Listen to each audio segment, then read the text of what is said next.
ये एक आम दिन था। अयान के कमरे में हर तरफ रंग बिरंगे खिलौने बिखरे हुए थे। बेड पर नर्म खिलौनों की कतार थी और एक बड़ा सा लकड़ी का खिलौना बॉक्स कोने में रखा था। लेकिन अयान को ये मालूम नहीं था कि जब रात के 12 बजते हैं, उसका कमरा एक जादुई दुनिया में बदल जाता है। जैसे ही अयान नींद में गया, उसके पसंदीदा खिलौने जाग गए। कैप्टन रोबो, बिला दी बिलरीना, मैक्स दी स्कार और टेडी दी बहादुर ने अंगड़ाइयां लें, जैसे वो एक लंबी नींद से जागे हों।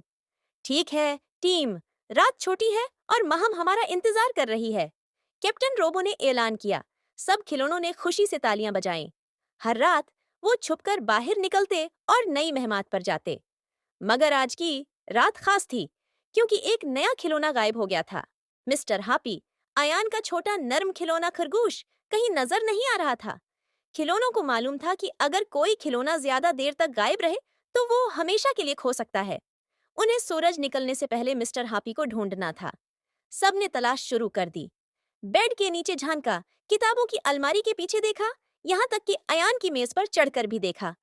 कहीं वो खिलौनों के भूल भलियां वाले संदूक में तो नहीं गिर गया। बेला ने घबरा कर कहा। यह संदूक एक खतरनाक जगह थी, जहां पुराने और भूले बसे खिलौने जाकर हमेशा के लिए खो जाते थे। बगैर वक्त जाया किए सब खिलौनों ने संदूक के अंदर छलांग लगा दी। वो अंदर से हैरत एंगिज तौर पर बहुत बड़ा था, जैसे एक नई जादुई दुनिया। हर तरफ पुराने टूटे फूटे खिलौने पड़े थे, जो उदासी से इधर उधर देख रहे थे।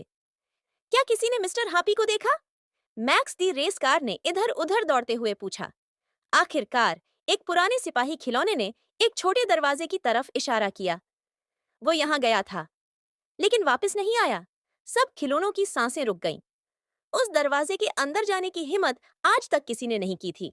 हिम्मत जमा करके सबने दरवाजा खोला और एक चमकते हुए कमरे में दाखिल हो गए। वहां मिस्टर हापी भूली बसरी यादों के जाल में फंसा हुआ था।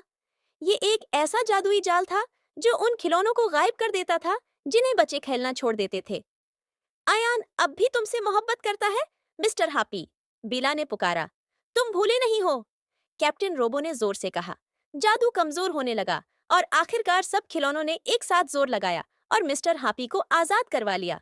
अचानक संदूक हिलने लगा और अगली ही पल सब खिलौने अयान के कमरे में वापस आ गए, महफूज और सलामत। सूरज निकलते ही सब खिलौने जल्दी से अपनी जगहों पर वापस चले गए।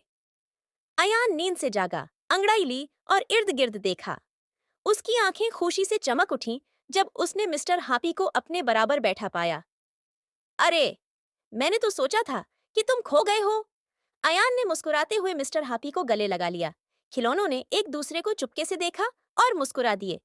एक और रात, एक और महम मुकम्मल हो चुकी थी।